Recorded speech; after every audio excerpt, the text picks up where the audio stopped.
doesn't matter whether it's good or bad.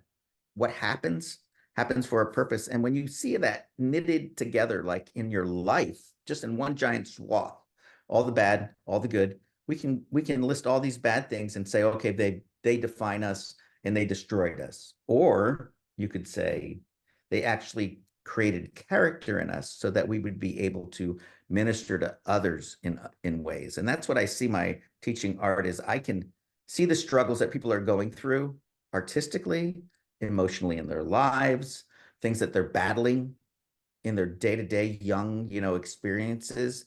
And I can encourage them to embrace those things and say, instead of seeing those things as negative, see those things as opportunities and ways that you can incorporate that in your artwork.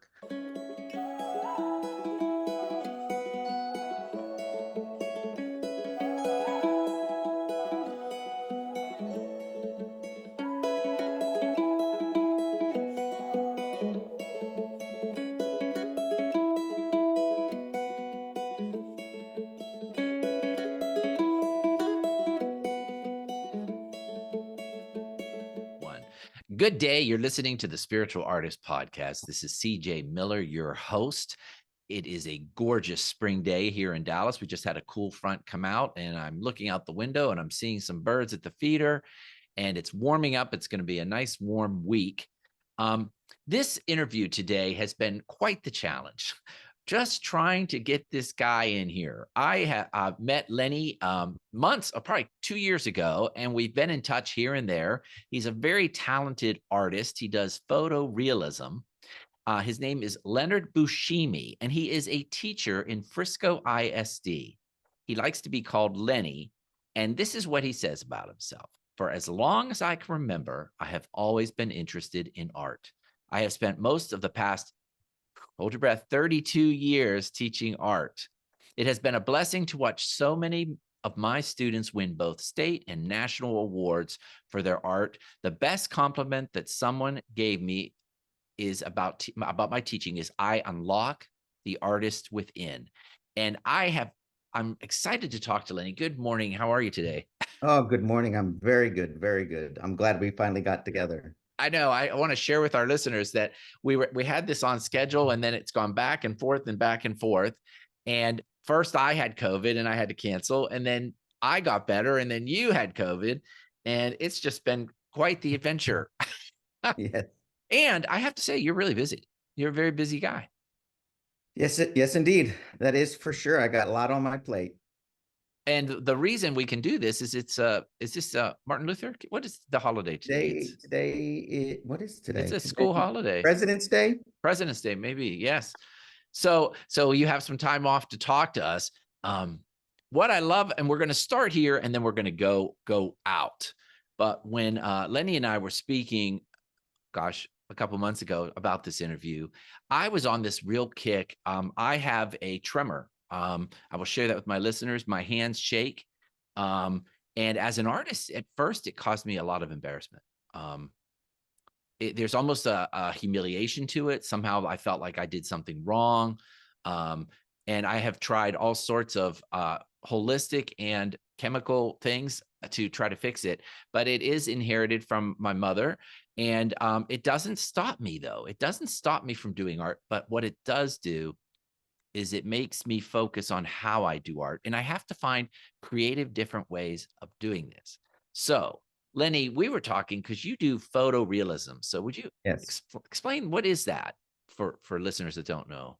Well, I mean, I've always been drawn to artwork that captures reality and to the point where you can't tell the difference. In fact, it's better than looking at a photograph, because when you look at a photograph, there's still a two-dimension there. But when somebody is taught true classical techniques in how to handle realism, what happens is you learn how to create the illusion, almost like a magic trick, of how to make something come forward and go recede. And then when you're standing in the museum and you're going, how in the world, this looks like I could walk into the picture.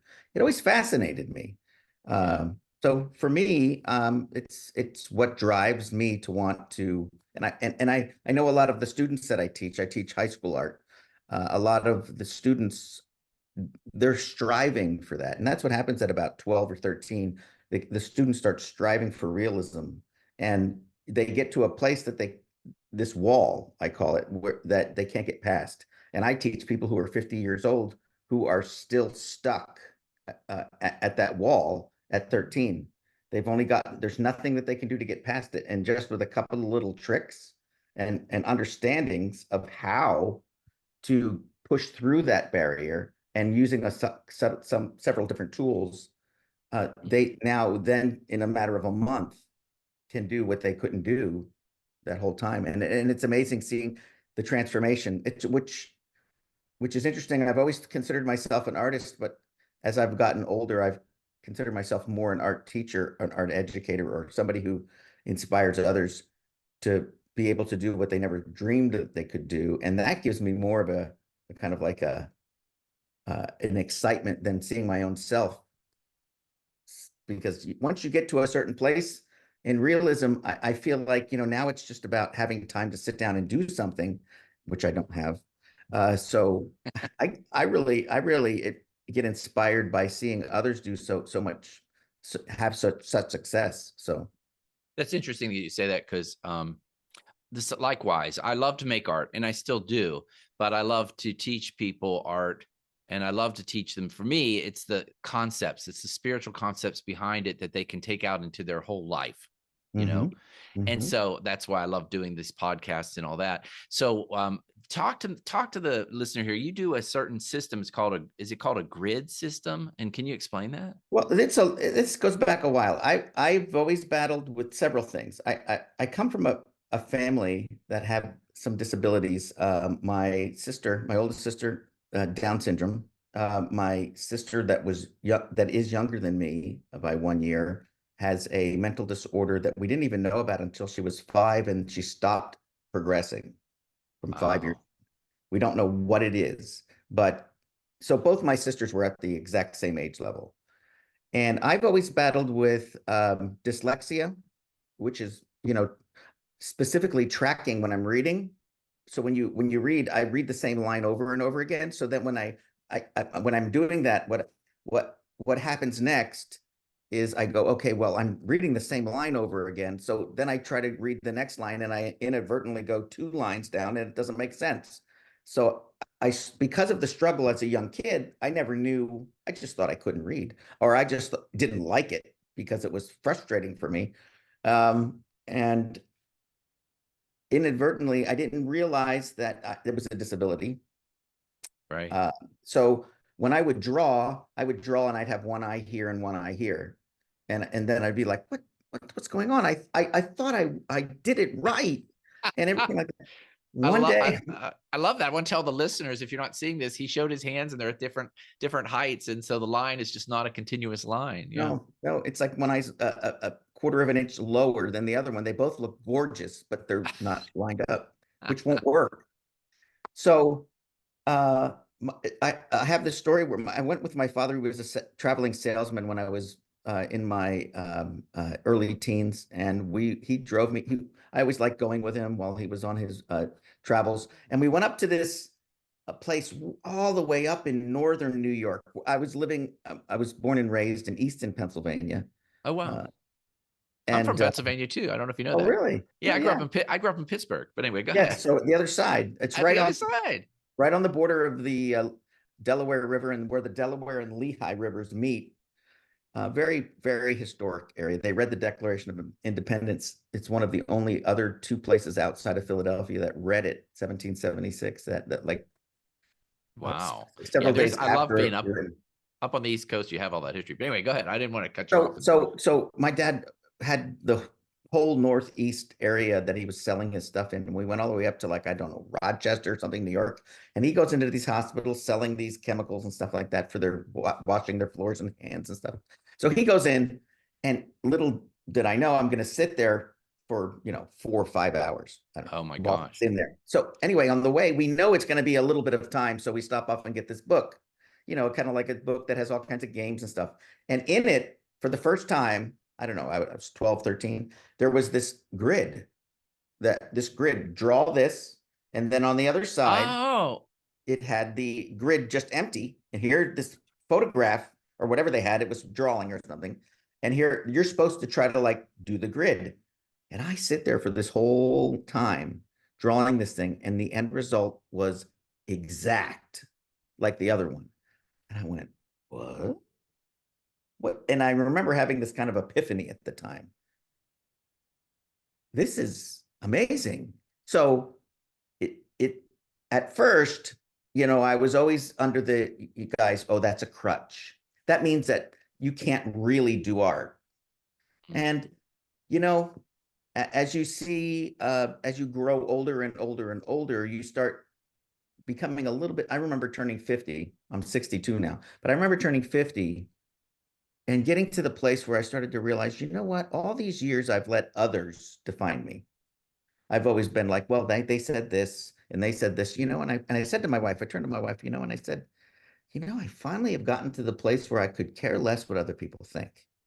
I just want to be me and be the best me I can possibly be.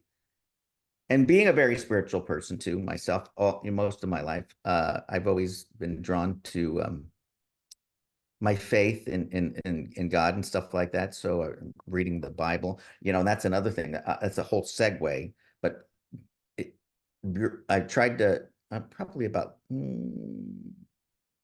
trying to think 20 years ago, 22 years ago, I started reading the Bible every single day, trying to make it a thing, even though I'm a horrible reader, but I would use pieces of paper and I would just use that. And now I've read the Bible 4 times or more. And now I don't need the paper anymore. It's helped me. It's helped me. I still, if I'm tired, I have to use it, but I use my finger or something like You that. ever use like I've seen people use like a colored cellophane, and you can hold that underneath. It helps you. Did you know that? I didn't. My son had potential with reading, and yeah, get a colored piece of cellophane. You hold it underneath, and it helps you cross the sentences over. Yeah. Oh, that's awesome. That's But very you know what? cool. I think I remember that book. Was it called like Inside? They were in dentist. Are you talking about the book with the grid where they in like dentist's office and stuff, and they They had a might little. have. I think I remember those when I was a kid. Yes, yes. And it was just like a paperback little, thing. Right. Like a It magazine. was only about a little magazine that was about that big. Yeah.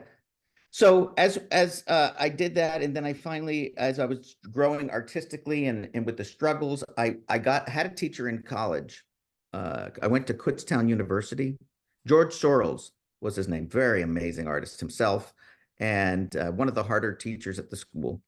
And he is actually from Texas. Now he's living here in Allen. I don't know if he's still alive, but he was having some struggles. But he always taught us it doesn't matter how you get to the end result of the artwork. It's the end result that matters. He says you're not walking around museums going, I wonder how he got there. I wonder how did he get. And then we come to find out that so many artists have used tools like Vermeer. That whole movie, Tim's Vermeer, Yeah. that was produced by Penn and Teller, about how Vermeer, they figured out, they recreated Vermeer's studio from his original studio in a different place with the sunlight coming in the same direction. And there's a closet in Vermeer's studio. I don't know if you know this, that has that they came up with Wow. the idea that you could create what's called the camera obscura, which is all the way back to Leonardo da Vinci, which is just a dark room that if you put a hole in the wall or say people make them out of their rooms, they cover all the windows with black garbage bags and put a hole in one of the areas, and then the light coming through projects an upside down image of whatever's outside on the opposing wall. And because of that, they could literally put a canvas on the wall and trace whatever was coming in exactly like what was on the outside, and then go take the painting outside, flip it up right side up, and then paint it. So they were literally using a projector To to paint. trace the image. Was And there something about the image like that? I thought I read somewhere like most people in those images they're showing are left-handed, but in reality they're right. Or how could they tell that they were flipped images? I thought I read somewhere okay, that. so the image actually comes in upside down because there's a Oh, there's an aperture like this, the hole. the light coming in from here goes opposite down here, and the light from here rays go down there. I don't know why. In fact, I tell my students that they did an experiment at Penn State, I'd say 40 years ago, where they had these students, 3 students who were willing to do the experiment, put on glasses that flip the world upside down because your eyes a camera obscura. And they had to wear them for 30 days. They were taped to their head so that they wouldn't take them off. And what happened was, after 3 days, the brain realized what was going on and flipped the world right side up. And then, and Oh, then wow. after the month was over, they took the glasses off and everything was upside down for 3 days. Well, And then they're that's an interesting concept. That gets back to all the neuroscience, right? How yeah. your brain works, how your brain adjusts to accept the outside world. So now you've talked about so much. I'm trying to hold Okay, pieces of it we'll here. pull back. Yeah. So here we have this. My professor was telling us that there was all these tools used throughout the ages, and they have them now. These camera obscuras where you could put a piece of glass. There'd be a lens on one side. The image would come into a mirror. You'd look through the glass and you would trace the image. So all these tracings. So he talked about grids and all this kind of stuff. And I'm thinking, I'm going to try this. My very first drawing with this gentleman was a drawing. I'm trying to think of the name of the drawing. It was called Dead Christ. I'm trying to think of the gentleman's name. It might come to me who did it from the 1400s. Anyway, it's showing Jesus on this slab, but you're looking from his feet to his head, and he's laying there, and these 2 ladies sitting next to him. It's a kind of like a almost black and white image, done with just this meticulous photorealism. But it's an opposite thing where instead, in perspective, where things that are closer to you are bigger, like my hand's bigger now, my face is smaller. In this, Yeah. he actually flipped it and made it so that instead of the feet being larger, the feet were smaller, and the front this part of his body seemed bigger. I don't know how he did it, but it creates this optical illusion that draws you in. Anyway, I gridded this work and I started working down this grid. This is a interesting story. I got halfway down doing this grid, and my teacher showed me that when I made my grid, here's my dyslexia. I accidentally made it at a pitch. Like I Oh, didn't wow. like my lines up here were going at a diagonal and everything was slanted. I've never That would forgotten that. And the reason that it happened was because when I was making my grid, I put 1, 2, 3, I put the marks up here. And then however I did it, I spun it around and I did it here thinking I was doing it the same. So they all went at a diagonal. So he said, you have 2 choices. You can either get a B and finish it, or do it over. We had a month to do it, and it's already 2 weeks in. So I had to recreate the grid and start all over. And I didn't give up. Just a story of just resilience and persistence, and wanting to impress this teacher who said, first day of class, I don't give A's. Nobody gets A's from me. So I made it my goal to be the first student to get in it, and I eventually did, but it took a while. But so I had 2 weeks to make this, and this piece came out spectacular. I brought it to my high school, and kids were standing in line down the hall to see it. It was just this big spectacle. And then some lady from one of the nuns from one of the churches that my parents went to saw it and asked if they could buy it, and gave wow. it to one of the cardinals as a gift. Oh my Uh, gosh. Well, you know what? You definitely should send me some pictures of this work, and I'll have it slide over the screen so viewers can oh, see it. I'll try to dig in my resources. Yeah. Yeah. It might not be the prettiest, but yeah, and I'll But show you the original versus that. Yeah, what I but really that's like, go yeah, ahead. what I really like about what you said is being willing to use whatever it takes to get you to where you want to be. And like, yeah.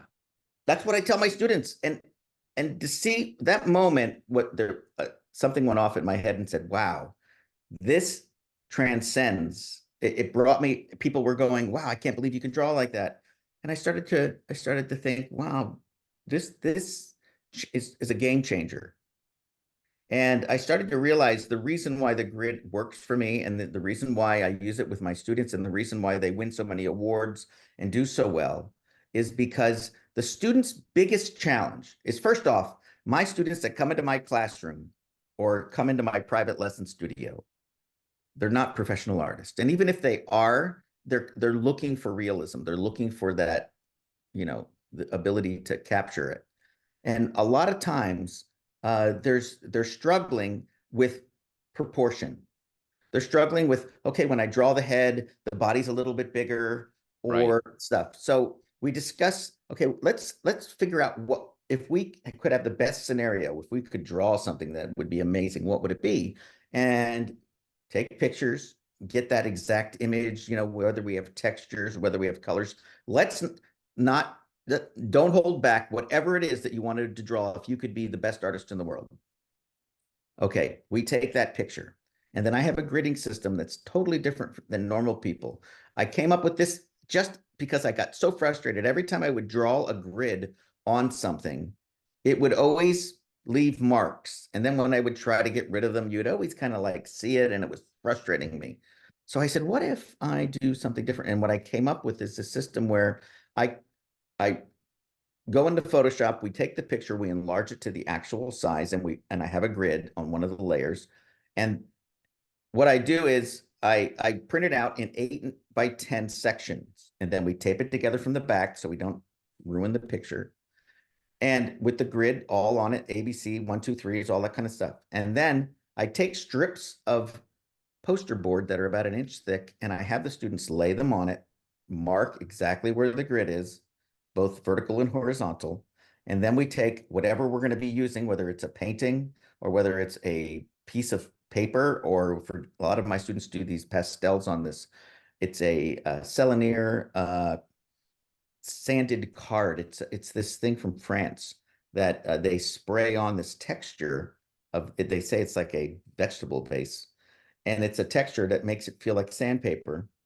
And when you draw on it, you can be a very light-handed and get these variations. Like you can build like Kuhn Nguyen is one of my mentors. He's a famous artist who travels all over the world and teaches people. He's out of I'm trying to San Jose, California, but he's originally from Vietnam. Go to his website. I think it's I Win or I Chung, ICHOUNG. And anyway, uh, and he sells all kinds of just notebooks. You can get for $10. You can get a workbook that tells you all of the process of how he does what he does. But he does Verdaccio technique, which is an Italian Renaissance technique of starting with greens and then putting pinks and different colors on top, and you get this illusion. And you saw some of my students' work when you came in when we met. That Yeah. was on display at the gallery that we were at, and it's just a mind-boggling. Here are these 15-year-old kids creating these things that if you put it in the Louvre, you would walk by it and go, wow, that's nice. Not Yeah. like, what the heck is a kid's work doing in here? I know it's pretty impressive. So his technique is different than yours, though.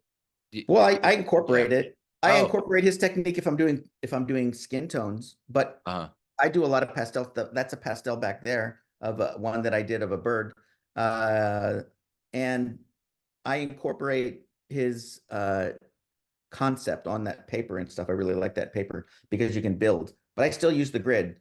And what I have my students do is once we have the paper uh, sized to the original, I tape it off with just painter's tape.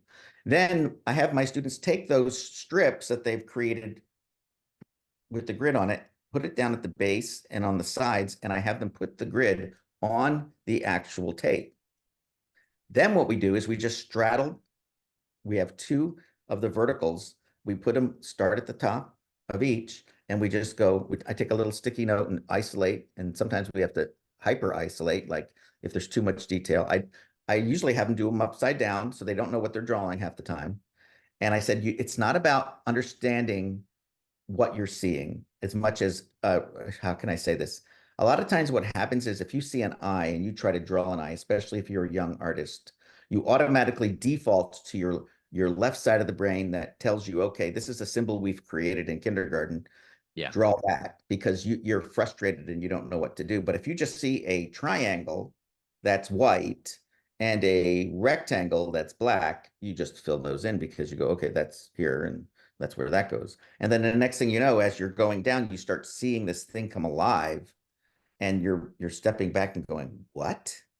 And everybody's coming up to my students going, wow, it looks so great. Hey, you're doing amazing. And you're starting to get this like, maybe. And then that motivates you. And it's been this technique and the way that I teach has done so well that in the past 7 years, I have had 56 students win gold seals. And most it's unheard of. I mean, it's one of those things that I'm so proud that my students have done, but I totally give this technique and some of the, different ways that these students think and are able to pull together this cohesive way of presenting the artwork in a way that just blows the minds of people. So I say all that is that the grid, segueing all the way back to my inabilities to be able to focus, I've developed a way to be able to see and get the end result that I prefer. Now, there are naysayers that'll come and say, that's not really art. You're just tracing, kind of, but you're just, and you know what? Okay, if that's how you want to feel, fine. Can I draw? I have trained myself, and I tell this to the students. Every single box that you're making is no different than if you're playing music and you're looking at the music and you're practicing.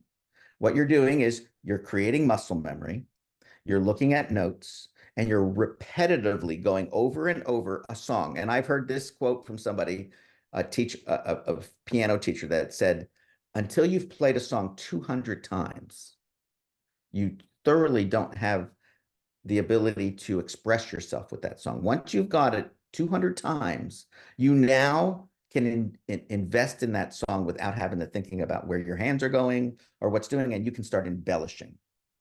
And it's the same thing with art. Until you have struggled and gone through, I mean, every single box has a different texture, a different variation. And if you're dealing with color, there's color theory where if you're going to do darks, instead of adding black, you might add a complementary color to create the illusion of and everything. So it's not like, well, I'm just going in here, filling in the blank, filling in the blank. It's a little painting, each single one, or drawing.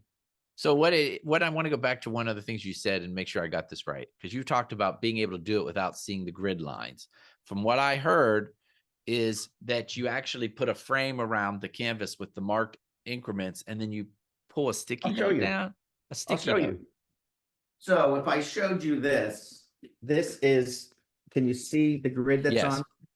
on? So we'll take something like this that straddles it. We'll isolate this upper part like this. Perfect. And then we'll take a sticky note and we'll just start going like this. So all you see is what's inside that box. And you do the same thing on the paper, whatever you're using. So all you're filling in is the details that are in that box. So as you go across, you don't know what you're drawing. And if you do, and that's still okay to a certain degree, but what I do is if they finish that, or if there's something happening where they can't figure out what's going on in there, then we break it in half and it gives them the ability. And what's amazing is inevitably they start working and the end result is so spectacular that they encourage them to want to go further. And I always start black and white because I don't want it. Color is, I think everybody, the biggest, I don't want to call it mistake. I think what frustrates me most is that young teachers or teachers who are naive to how to get the most out of their students. What they'll do is they'll set a still life up in the middle of the room, and they'll put all kinds of textures, all kinds of colors, all kinds of reflective things that are transparent like glass, things like grapes, things and they'll say, okay, everybody come around here. We're all going to draw this. And then you have the student starting to draw and they're struggling. And then somebody over there is just going, Mr. I've taken lessons all my life. Yes. Yeah. And they're just looking really good. And the teacher's walking around in a circle. And all the students who are struggling are going, I don't know. what do I do? And the teacher's response is, well, look at Tommy. See what Right. Look at Tommy's the guy doing? that's got years of experience. Yeah. Yeah, just look at it. Look at it. And their answer is, and the student, I equate this to putting Mozart in front of a piano and saying, okay, piano players, play. The You know kids what never see.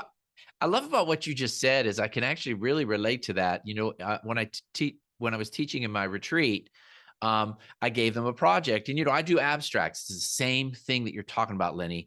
People do abstracts, and they take them in and they throw all these textures up there, and they're doing all these different materials. They're using paint that's interference paint and reflective paint and metallics and blah. So I gave them their assignment, and I said, I want you to do this abstract with black, white, and one color. And they're like, what? Your limit? And I'm like, no, focus on that, because you could play with that for a lifetime. You can play with black, white, and shading of a color, right? Yep. And so what you're saying is these teachers, you're right, they throw all the bells and because this might not be accurate, but what I think is the teacher's trying to show, look what I can do. Look what I can do. Yeah. Instead of saying, let me help you. Yes. Yes. And it could be naiveness. I don't want to come down on anybody. Somebody might Right, be right. watching this and going, oh, I do that. Oh, and I get some good results, but then again, some of the kids don't get results. And I train them, I call it scaffolding. I don't always use the grid. We start off trying to do observational drawing because it's not, I don't want somebody watching this thinking, well, he's got no wonder his kids. I want you to realize that I totally am I'm a big fan of Betty Edwards and the techniques that she has with drawing from the right side of the brain, uh, which is another kind of thing they say, well, it's debunked. The right brain, left brain theory might right. be okay. You know what? If if it teaches a student how to be able to understand why they can't draw, if I can isolate and simplify, I'm about bite sizes. Coming from a situation where I've going back to my past, being raised in a household where my older sister had Down syndrome, and then me, and then my younger sister. I had the unavailability of having uh, an intellectual atmosphere growing up. My mom had dropped out of high school. My dad went never was much of a person who was good at school, went into the Air Force, and then because of the GI Bill and his passion for history, went to night school and eventually got his bachelor's degree in history. Then over time, got eventually started working at uh, a place for the mentally handicapped, where he was starting in direct care. And because of him starting in direct care, there wasn't a lot of money, so they brought into our household when I was in high school two severely mentally handicapped boys, young men, that my mom took care of so that that could supplement the extra income. So they would be foster kids and we'd make that money, extra money. And so my house then became four four people who were mentally handicapped, and they were severe. They couldn't even talk. They were just kind of stuff. And or the one boy would go Halloween every 5 minutes because he thought, which was fun. And Yeah. going, which was fun. My dad would always have us sit in the front pew, and we'd have like, because we were there late, nobody sat in the front pew, so we all sat up there. And my brothers who were foster brothers would be like, oh, Halloween, in the middle. And he would be like, my dad would be like, it's real life, just deal with it, and it was fun. I learned how to be like, okay, I get this is I think that's great. I mean, talk yeah, about having a unique upbringing and being yeah, open-minded to the yeah, challenges of, yeah. and I Uh, love what you just said about breaking it down into bite-sized pieces so that, exactly. So because of me having learning disabilities and all these kind of things, I said to myself, my professor, George Soros, who I give total credit for this, he said that the other professors, when they found out how he was teaching his students about using these methods and stuff like that, um, they said, "Why are you spoon feeding?" I can't say what they said because it was a foul word, but yeah. why are you spoon feeding the students? We have enough competition. And when I realized that there are techniques and things out there that are being held back by professional artists, just like magicians have techniques and things that Yeah. they use. I started to realize, wait a second, they're trying to keep their job. Because if you knew what they knew, you would be just as good. And I started to realize, you know what? You know, I want to teach this to high school students. And I started to do that. And now the biggest asset that I think is helping my students is this.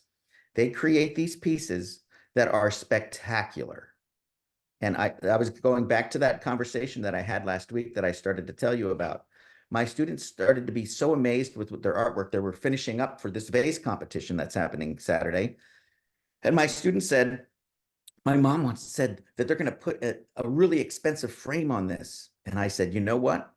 I hear that all the time. I've had so many students who have done their works and their parents go out and they buy $600 frames for their students' artworks and they hang them in the house in this place of, honor. And I said, these things that you're creating are going to be handed down from generation to generation as heirlooms because of and you're going to be a grandparent one day and I remember doing that when I was in high school.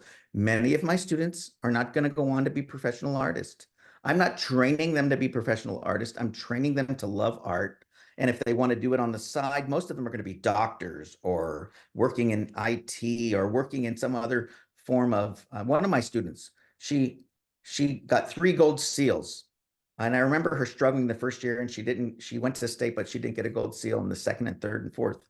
She was #1 in the class. She eventually went to Cornell University and got accepted into the Dyson School of Business, which only accepts 2% of the people who apply. She just graduated and her parents have these on display in their house. And it's just, for her, it's a memory and it's something that she always knows she can go back to. And for me, Yeah. I think that's more important than doing, okay, we'll do a project for 2 weeks and then you'll throw it away. Do a project for 2 weeks. Right. You know, it's funny. Learn about line.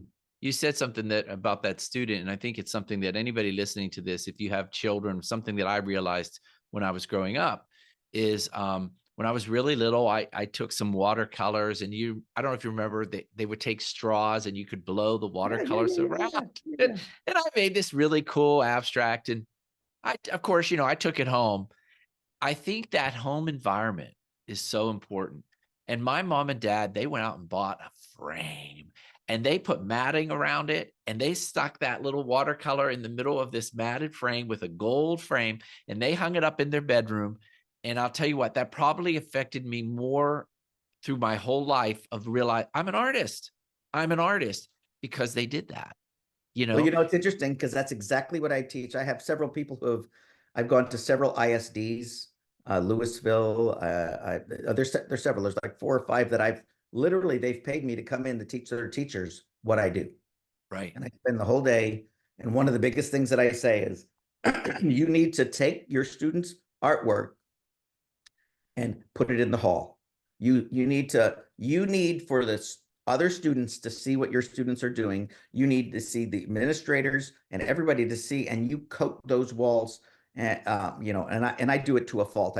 I almost, I break some of the rules. You're not supposed to put them on this wall. Well, until they tell me to take it down. What ends up happening is people start going, I love coming down your halls. And Right. They and do then the because it's principals go, okay, beautiful. I guess you can keep it there. I But do. I And I just think, change it yeah. out. I keep on putting more art and the better artwork I start bringing out. And then by the end of the year, we've got so much stuff all over that school and there's such a buzz because I'm thankful my actual art room in my school is close to the front of the school. Most of them are in the back in the where the band is and stuff Oh like yeah, that. they hide them. They hide them. Yeah. So I have my stuff right out. So when you walk down that hall, you're like, whoa. And then you see the quality. Every award that they get, I put it on display. And think about it. If you're in the basketball team or you're on the football team, you're always on display. You're always like put in front of the crowds and everybody's cheering for you. And you're like getting these giant pictures of you, like in the basketball. They're all standing there with the I basketball. know. And they're like icons. And I said, why does the art department get the short end of the stick? I'm going to make my students into these, and I have them all stand with their awards, and I take their pictures, and they all stand together, and then I put all their pictures underneath that have got gold seals, and I put it on a big 36 by 6 foot piece of, poster, and I print it out and put it on the walls, and the kids walk by and go, "Oh my gosh, look at you! You got that award!" Right. And That's wonderful. it's how then the kids feel honored, and then other kids go, "I want to take that class in art. I want to be a part of that." And Yeah. I call it the firestorm. When some student starts doing something really good, other students see it and say, "How can I do that?" And I'm okay. Well, and then the next thing you know, you got 50 kids drawing with easels all around you, and all you're doing is standing there watching it happen. And they're teaching each other. You watch them go, "Oh, how did you do that?" Oh, and then they go and they show them what they did. And you really aren't doing anything except just like monitoring, making sure they're not like messing up and I I think that for me, if I was to write a book, I would always call it the artistic firestorm or unlocking the artist within, because I think uh, it's the key to motivation. Everything, when you get positive reinforcement in any way, it's always going to lead you to continue on. But when you get discouraged, it's going to put a stop. I'm trying to remember the gentleman's name, and he was one of my inspirations growing up. He made these giant life size. He was a paraplegic, and he would have his chair, and he would come up. He got into an accident, and he would make these images from a grid. Um, I'm trying to remember his name. I don't know if you remember who I'm talking about. He had his paintings in all these different museums. It might come to me. Anyway, he's a very wise gentleman, and he would do these pictures of faces that were so photorealistic but when you walked up really close to them, all they were dots. He enlarged the picture so much back in like the 70s, and there was that dot pattern that was created. He would recreate the dot patterns. Then he would play with the dot patterns, and he would go in and he would like add different colors and stuff like that. Just beautiful, beautiful work. Anyway, but another example of the grid. But he said that one of his quotes is that inspiration is for amateurs. He says it's about just going and doing the work. You just go in and do the work. And if you're not inspired, you just push through that wall and just keep doing it. Eventually you'll get out of that rut. And it's been something that has been a help to me to be able to just move on through that and just keep pushing no matter what people are saying, and just trying to do the best possible thing and be and encourage. I think being an encouragement to my students is probably 60 to 70% of the job. Is they need to know that you're on their side and that you believe in them, because Right. they believe in themselves. And I take that, being the spiritual artist podcast, I think one of my biggest takeaways is that I look at everything that I've been through, all the struggles. I mean, I literally, when I was in third grade, I was struggling so much with what I was doing that they had to put me. I went to school in kindergarten when I was 4, and I turned 5 in October. I wasn't emotionally ready. Oh, that's young. Yeah. Yeah, so I wasn't, and I was also, because of my handicaps, I wasn't able to keep up. So they put me in this special class for 1 year. That it just so happened that my elementary school had a special section that was for what's called IU 20, the intermediate unit 20 of the entire Northampton County, met at my elementary school that was like a block from my house. And they had their own wing. So they put me in a special class, the special class in there, which was mentally and physically handicapped kids. So 1 year I was in Special Olympics. It ends up later, I eventually became a coach for Special Olympics. But Wow. here I am in the Special Olympics. And that I internalized a lot of that, of feeling like, my family has 2 people at that time that were mentally handicapped. I'm probably mentally handicapped too.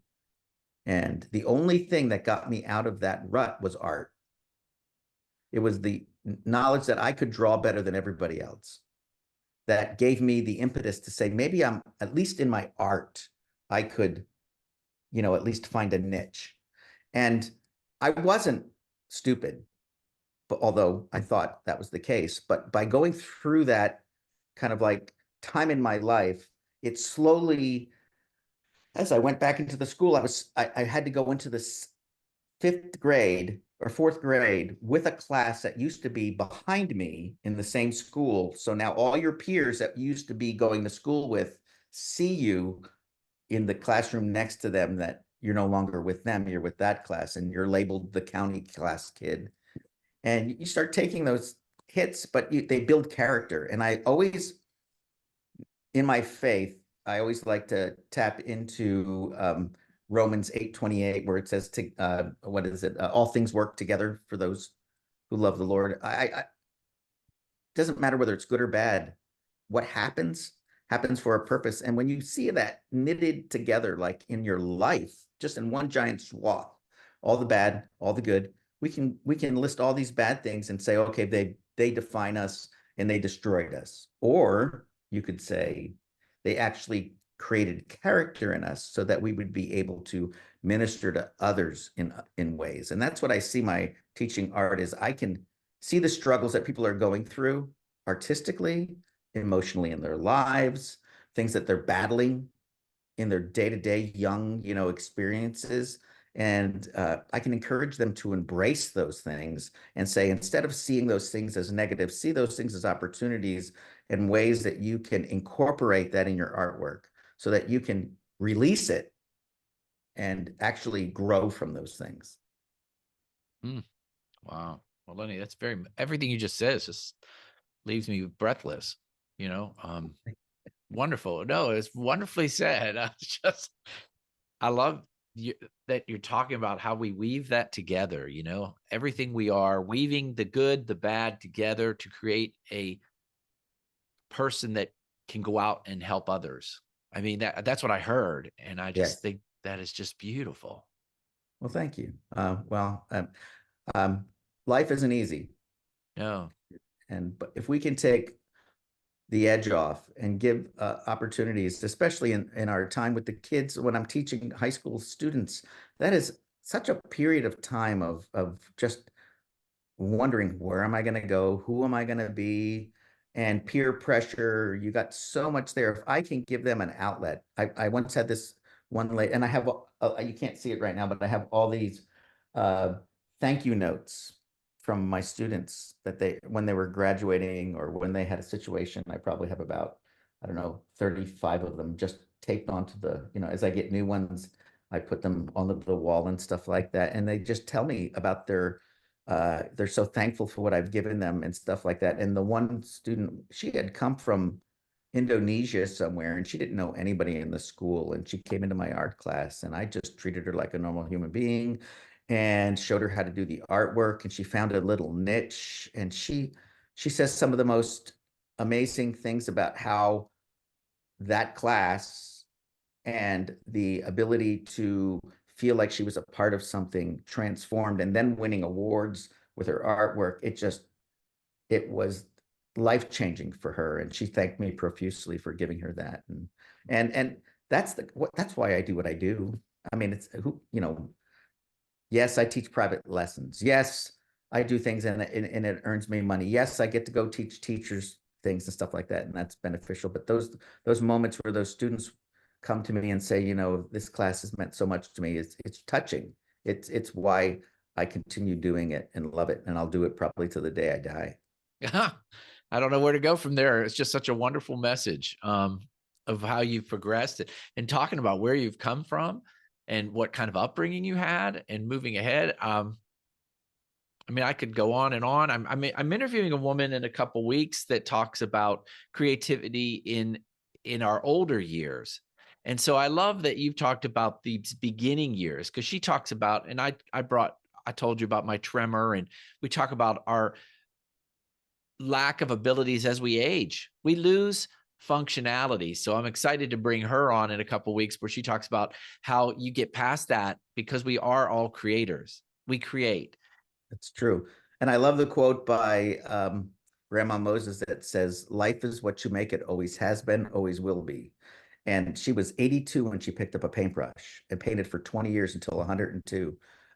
And she's a national treasure. And it's not about when you start. I always tell my students that too. It's about just realizing that where you're beginning is where you're meant to begin. I always look at everything as providence. It's there's purpose in everything, and just seize the opportunity at the moment.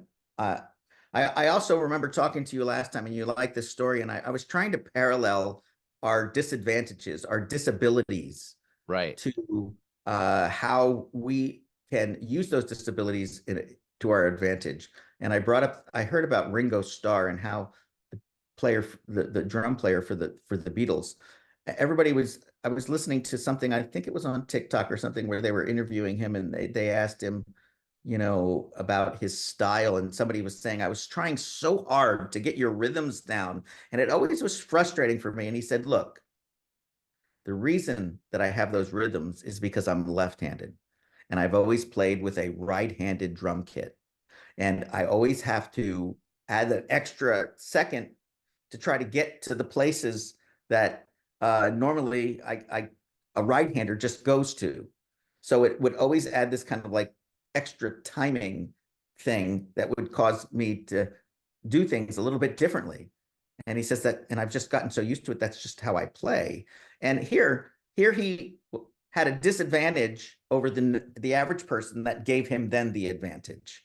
Rather than see, and that's what I tell my students, rather than seeing your disability, and I always tell my students flat out in the first day of class, this is my history, this is what I battle. And boy, does that sink in, because there's so many people sitting there going, yeah, me too. And that I'm struggling just like you struggle. And I also have ADD. So, I mean, I walk into a room, my art room in the morning, and I said, okay, I have to go over and I have to go answer my emails right away. I have some emails. Oh, wait a second. Oh, that's right. That thing over there needs to be cleaned up. I'm going to go clean that up. And as I'm walking to clean it up, I look across the room and go, how did that get there? And then I'm going over there. And by the end of the day, I never got to my emails because I'm so. This has been great. Is there anything else that you'd like to share as we wind this down, or? Well, I would like to say this, that if there's somebody out there watching this who feels like, wow, I've always wanted to draw photorealism, but I don't think it's possible. It is possible. And I've seen students go from being just ordinary students to these amazing artists. It's a process that I usually say six months to if you really take it seriously, there's like a 6 month, maybe a year process to get to the end of that. But it's like learning music. If you play, you have to repeat over and over again. And I just don't want people to feel as if there's been something that they've wanted to do in that area, that it's possible. I mean, I offer private lessons. I mean, I'm so booked right now. I have about 18 students that I teach after school. So I teach like 5:30, 6:30, 6:30, 7:30 Wow. every night. And then on Saturdays from 8 o'clock in the morning until 5:30 at night. But I have that. I mean, if there's anybody interested, but I don't know where I can fit you in. Well, but basically that there is no limit. Yeah, I believe that. I believe we're all creative. We all are creative. That's yeah, what we're here to do, create. And it's just about learning a technique or a way of doing it and being open yeah, to that, right? Like not having a block. I can't do it that way. Yes, you exactly. can, right? Yes, that is so true. If there's one thing that I can say, is that don't let your things that are in your life that are disabilities def I don't want to say define you as much as be a discouragement, and actually use them like you were saying with your hand shake. Nobody else shakes like that, and the Right. marks that you make are going to be original, and you do amazing artwork. So, uh, you know, I think people need to hear that, because a lot of times they tear themselves down because they just have a low self-esteem. And in reality, you need to see the things that you struggle with for a purpose, and actually use them for a greater way to make yourself feel good and to express yourself. Life is about expression, whether we're singing, whether we're playing music. If we don't express ourselves, I tell my students, you're not doing artwork for yourself. You're doing it so that others see it, so that they can come and say something to you. You don't, if I told you, all of you, we're going to do these artworks and we're going to stick them in a closet, no one's going to see them, you're not allowed to show them to anybody, you don't have any motivation to do it. You do it because you want somebody to walk up to you and go, wow, that's amazing. We all want that affirmation. It makes us feel valued. It makes us feel, I struggle sometimes because of I can get low self-esteem. And, you put things out on, your Facebook, or you put things out on Instagram or TikTok, and you're like, oh, look at what my students are doing. And then after a while, you start realizing, am I trying to get accolade? Am I feeling so Right, insecure right. about myself that I have to promote myself so much? Look what I do as a teacher. So, in reality, I need to take a step back sometimes and have to say, okay, my value comes from above, not from what other people think. That's And another whole podcast. Yeah, because I agree with you. Yes, your value is innate. You are yes, innately special. You are innately an individualized expression of God. That's what I yeah, think, or spirit, or whatever term you want to use. But yeah, you are special. So, yes, well, this has been great, Lenny. I want to thank you for being on the show. I'll tell my listeners to follow this on YouTube if you'd like. You can see the visuals. You can see Lenny explaining with some visual, and I will try to get some photos of your work to slide on there. and my Also, student. yeah, and your students' work, that'd be great. No problem. I think it's beautiful. And you can also follow me on all the podcast channels and listen to these kind of interviews. And Leonard's website will be in the bio section of this, so you can look him up for tutorials or training, or just to see what he's doing, right? Yep. So, all right. Well, thank you for listening to the Spiritual Artist Podcast. I appreciate you, and go out there and be creative. And remember, most importantly, remember that you are a spiritual artist. Thanks again for listening to the Spiritual Artist Podcast. Whether you're watching this show on Apple Podcasts, Spotify, Google Play, or iHeartRadio, make sure you choose the subscribe button so that you will receive updates when new segments are released. Most importantly, be still, listen, and know that you are a spiritual artist.